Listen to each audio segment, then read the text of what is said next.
시청자 여러분 안녕하십니까? 헬로티비 뉴스입니다. 양주시가 코레일 관광개발과 함께 기획한 교외선 테마 관광 상품의 시범 운영을 마치고 정기 운행을 시작했습니다. 양주시 홍미영 문화관광과장 전화 연결해서 자세한 내용 알아보겠습니다. 과장님 안녕하십니까? 네, 안녕하세요. 예, 양주시청 문화관광과장 홍미영입니다. 네, 교외선 테마 열차 정기 운행에 앞서 시범 운영을 했는데요. 관광객들의 반응은 어땠습니까? 저희가 먼저 우선 지난 3월에 코레일 관광개발과 업무 협약을 맺고 5월부터 교외선을 테마로 한 관광 열차를 시범 운영하고 있습니다. 설문조사 결과 응답자의 80%가 매우 만족하다고 답해 주셨고요. 상품 구성과 열차 내 이벤트에 특히 높은 평가를 받았습니다. 네, 추가적으로도 서비스와 고객 안내에 대한 개선 의견도 좀 수렴을 했고 이를 반영을 해서 향후 더 많은 관광 상품으로 발전시킬 계획이 있습니다. 이번 시범 운영은 양주시 철도 관광의 새로운 가능성을 또 확인하게 되는 계기가 되었습니다. 네, 관광 테마 프로그램도 소개 부탁드립니다. 크게 이제 두 가지로 프로그램을 구성을 했는데요. 첫 번째는 귀에선 열차 내에서 와인과 라이브 공연을 즐길 수 있는 로맨틱 별밤 열차와 또 양주시 주요 관광시설을 연계한 기획 상품으로 정차역, 연계형 관광 상품을 이제 준비하였습니다.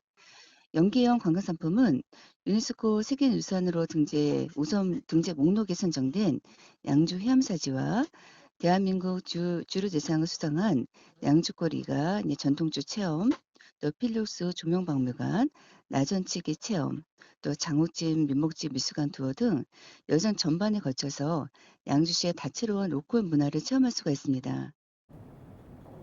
네, 이번 프로그램을 살펴보니 야간에 운행되는 프로그램들도 눈길을 끌었습니다.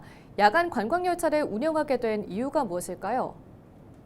네, 저희가 그 로미티 별밤 열차는 또 야간 상품으로 실제 2007년도부터 2010년도까지 규혜선에서 운영이 됐던 인기 이제 관광 열차였습니다. 매주 금요일과 토요일 밤에 많은 분들이 좀 찾아주셨고 또 낭만적인 추억을 만들었는데요. 규혜선 재개통과 이제 다시 선보이는 별밤 열차는 단순한 복원이 아니고 과거의 감성을 또 현재적으로 재해석한 새로운 의미를 부여한 상징적인 시도가 되겠습니다. 이렇게 해서 규혜선과 융합한 다양한 관광 콘텐츠로 야간 관광 활성화 사업을 준비하고 있고 또 방문객의 체류 시간을 더 확대시키고 지역 경제에 기여할 것으로 기대를 하고 또 열심히 준비하고 있습니다. 네, 그렇다면 교외선 관광 테마 열차 운영으로 양주에는 어떤 기대 효과가 있을까요? 네, 기존의 이제 교유선이 통근 열차의 개념을 넘어서 열차 자체가 하나의 여행 콘텐츠이자 목적지가 되는 이동형 문화 플랫폼으로 발전시키는 것이 양주시의 목표입니다.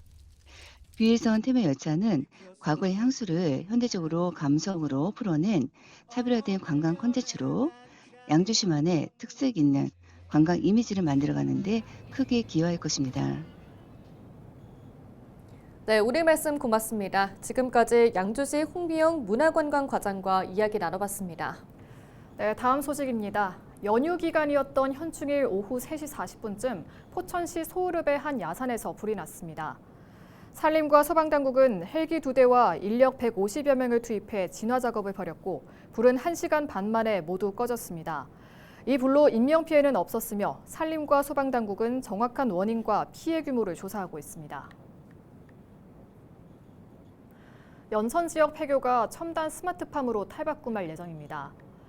경기도가 주관하는 2025년 사회혁신형 스마트팜 지원 사업에 농업회사법인 연천 스마트팜 주식회사가 최종 선정된 건데요. 사업 대상지는 폐교인 연천 신서면 대광중학교로 이곳에 식물 재배시설과 가공과 출하 등 설비를 갖춘 스마트팜이 들어설 계획입니다. 연천군은 이번 사업을 통해 농업 기반을 강화하고 폐교 등 유휴부지를 새로운 성장 거점으로 만들 수 있을 것으로 기대하고 있습니다. 이재명 대통령이 취임하면서 그동안 숙제로 남아있던 현안 해결에 대한 기대가 더욱 높아지고 있습니다. 특히 후보 시절부터 공약했던 공공의료 분야의 과제 해결에 본격적으로 나설 것으로 전망되고 있습니다. 하지만 여전히 의료계와 풀어야 할 과제가 남은 만큼 당장의 추진은 어려워 보입니다. 송유찬 기자의 보도입니다. 공공의료 분야의 최대 핵심은 필수 지역 공공의료 강화입니다. 인력은 물론 인프라 확대에 초점을 두고 있습니다. 인천공항에서 외국인 산모가 쓰러지는 일이 있었는데요. 아이를 낳을 병원을 찾다가 결국은 구급차 안에서 분만을 하는 사건이 있었습니다. 이런 필수 의료 체계가 제대로 갖춰졌더라면 발생하지 않을 일이었습니다. 공공의료의 중요성은 더 이상 강조하지 않아도 모든 국민이 공감하는 의제가 되었습니다. 24년 의대 정원을 문제로 시작된 전공의 진료 거부로 환자와 병원 노동자들은 여전히 어려움을 겪고 있습니다. 특히 인천은 꾸준히 인구가 늘고 있지만 병상수를 비롯해 공공의료 인프라가 전국 17개 시도 가운데 하위권에 머물고 있습니다. 보건의료 노조를 비롯해 공공의료계의 목소리가 더욱 커질 수밖에 없는 상황. 이재명 대통령 역시 후보 시절부터 공공의료 확충을 통해 지역 및 필수의료 인력 확보에 나서겠다고 공언했습니다. 성남의료원 설립이 이 대통령의 정치 입문 계기였던 만큼 공공의료 확충 정책에 힘이 실릴 가능성이 크다는 평가가 나오는 이유입니다. 이 대통령은 후보 시절 핵심 공약으로 공공의대 신설과 지역의사제, 공공의료 사관학교 설립 등을 내놨습니다. 공공의대는 인천을 비롯해 전남과 전북에 각각 한 곳씩 신설하고 경북에는 일반 의대를 설립해 총 4곳의 지역의대를 새로 만든다는 계획입니다. 이와 함께 의대 입학 후 의사 면허를 취득하면 해당 지역에서 10년간 의무 복무하는 지역의사제를 도입하고 필수 의사를 양성해 공공병원에 배치하는 공공의료 사관학교 설립도 추진하기로 했습니다. 인천은 인천대의 공공의대를, 인천의료원 제2의료원 설립과 함께 더욱 개선된 인프라 환경을 원하고 있습니다. 이 대통령의 공약과 맞물려 있지만 의료계의 반발도 무시할 수 없는 상황. 의료계 역시 필수 지역 공공의료 강화의 필요성에는 공감하고 있습니다. 하지만 공공의대 등 신설 공약을 두고 지방 소멸의 흐름 속에서 의대 정원 확대가 아닌 기존 지역 의료기관 인프라를 개선하고 필수 의료 체계를 강화하는 것이 효과적이라고 주장하고 있습니다. 특히 저출산과 고령화, 수도권 쏠림으로 인한 지방 소멸 추세로 의료 수요가 부족한 데다 단기간 내 부속병원 확보와 해부학 등 기초의학 교수 양성 등을 통해 양질의 교육이 가능한 의대를 설립하기도 어려워 예산 낭비만 초래할 수 있다며 우려하고 있습니다. 대한의사협회는 최근 이 대통령에게 축하 인사와 함께 요청 내용을 보도자료로 내놨습니다. 보도자료를 보면 단순한 인력 충원이 아닌 내실 있는 교육과 수련을 통한 의료 내실화를 주문하고 있습니다. 특히 의대생과 전공의들의 복귀를 위한 합리적인 방안 마련과 함께 의료정책 수립 추진에 전문가 단체와의 충분한 논의가 필요하다고 요구하고 있습니다. 새 정권이 들어서면서 기대가 높아지고 있는 공공의료 확충 문제. 하지만 의료계와 풀어야 할 문제가 남아있는 만큼 당장의 추진은 힘들어 보입니다. 헬로티비 뉴스 송유창입니다. 오는 10일과 11일 이틀 동안 서울시 주요 도로와 교량에서 과적 차량 단속이 이뤄집니다. 단속 대상은 총 중량 또는 축하 중 기준을 위반한 과적 차량과 화물 적재 기준을 초과한 차량입니다. 단속에 적발된 차량에는 위반 행위와 횟수에 따라 최대 300만 원 이하의 과태료가 부과됩니다. 또 적재량 측정을 방해한 운전자에게도 1년 이하의 징역이나 1,000만 원 이하의 벌금이 부과될 수 있습니다. 서울시가 동네 서점을 복합 문화공간으로 키웁니다. 서울시는 올해 서점 60곳을 선정해 200만 원의 문화 프로그램 운영비를 지원하고 이 가운데 10곳은 움직이는 서울형 책방으로 선정해 200만 원을 추가 지원할 예정입니다.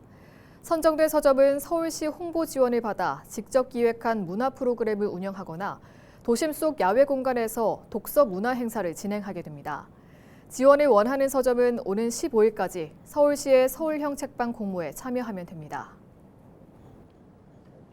서울시가 오늘 10일부터 12일까지 청년수당 참여자 7,000명을 추가로 모집합니다. 청년수당은 미취업 청년들이 취업 준비에 전념할 수 있도록 매달 50만 원씩 최대 6개월 동안 지원되는 일종의 활동 지원금입니다. 서울에 거주하면서 최종 학력 졸업 후 미취업 상태이거나 단기 근로 중인 19살에서 34살 청년이면 신청할 수 있습니다. 한편 참여자들에게는 청년수당과 함께 진로 설정이나 취업 역량 강화에 도움이 되는 성장 지원 프로그램 참여 기회도 주어집니다.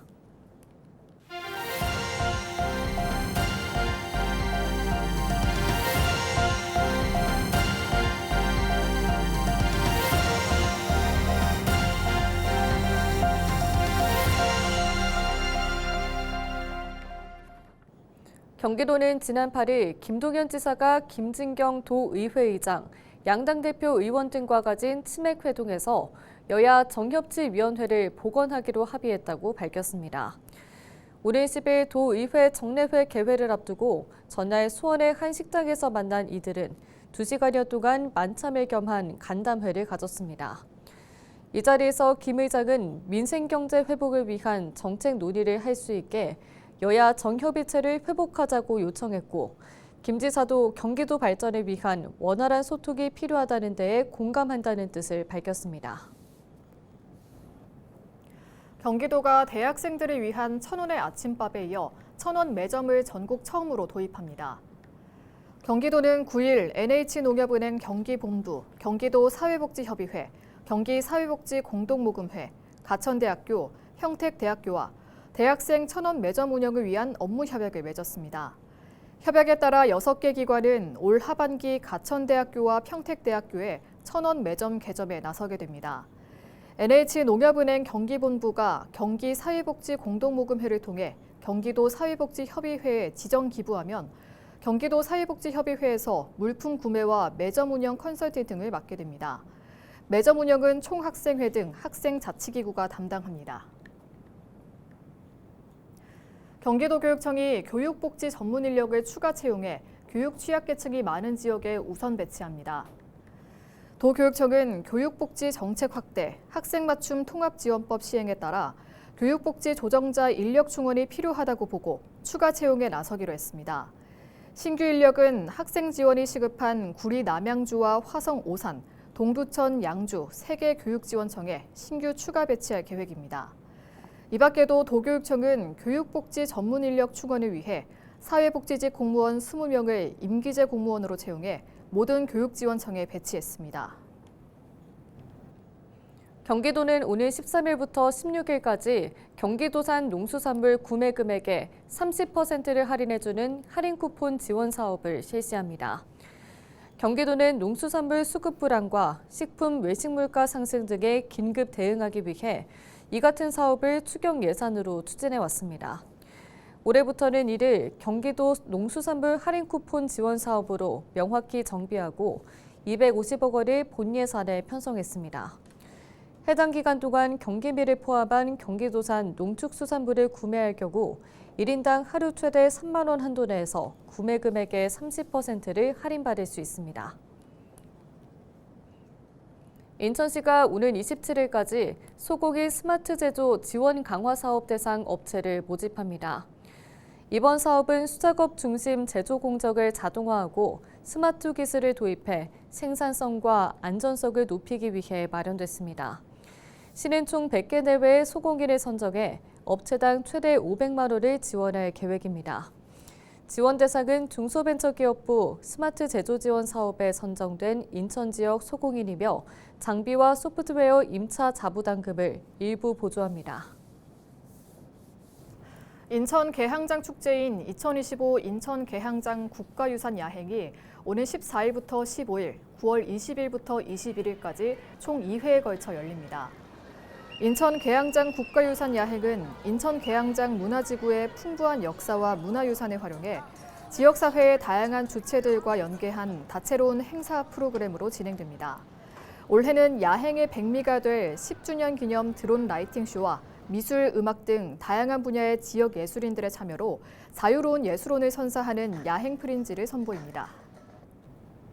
이상으로 뉴스를 마칩니다. 시청해주신 여러분 고맙습니다.